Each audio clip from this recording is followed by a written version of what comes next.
Hello again, everyone.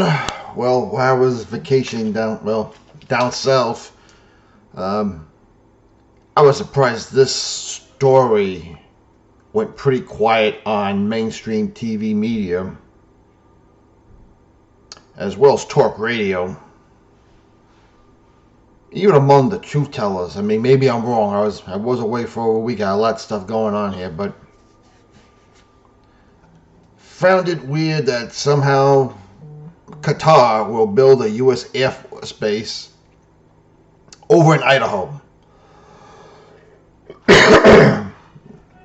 Okay, the agreement was finalized between that will allow the Qatari Emirate Air Force to build a facility at Mountain Home Air Force Base in Idaho.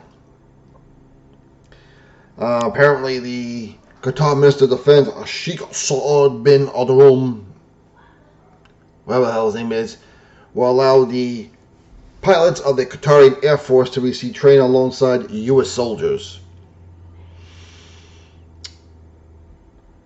There are no foreign military bases in the U.S., but some militaries do maintain a presence for training. I found it interesting when I looked this up. The Singaporean Air Force also has a presence at the Mountain Air Force Base. Something I never knew. And when you consider that Singapore's all the way down there and Qatar's all the way down there, why would they want to come all the way up here? Maybe because we have the space, we have the air space. I mean, Singapore is a tiny country surrounded by a lot of water, and Qatar is a very small country surrounded by much bigger countries.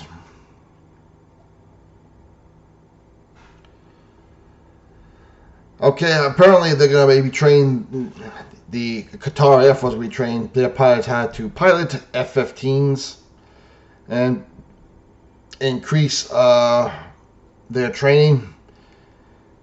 Of course, as you know, it was Qatar that gave Trump a 747 to be used as Air Force One.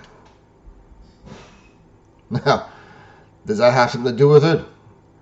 I would have, the math would tell me it does.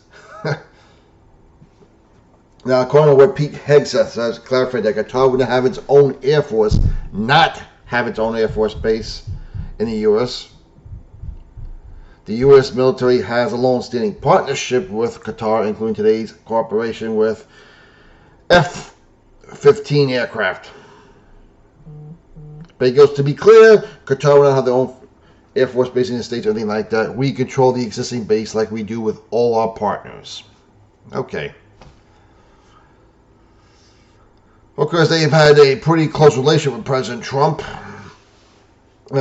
Trump did sign an executive order last month assuring the security of Qatar following the Israeli strikes decision to carry out in the military city of Doha, where most of the people of Qatar live in. The United States, according to Pete Hegseth, said will regard any armed attack on the territory or its sovereignty or the infrastructure of the state of Qatar as a threat to peace and security throughout the United States. As we just found out, Qatar had a huge deal, according to what President Trump said in the press conference, in the Israeli-Hamas peace deal. So there you have it. I don't know what to think of this. This is a bit of a head scratcher for me.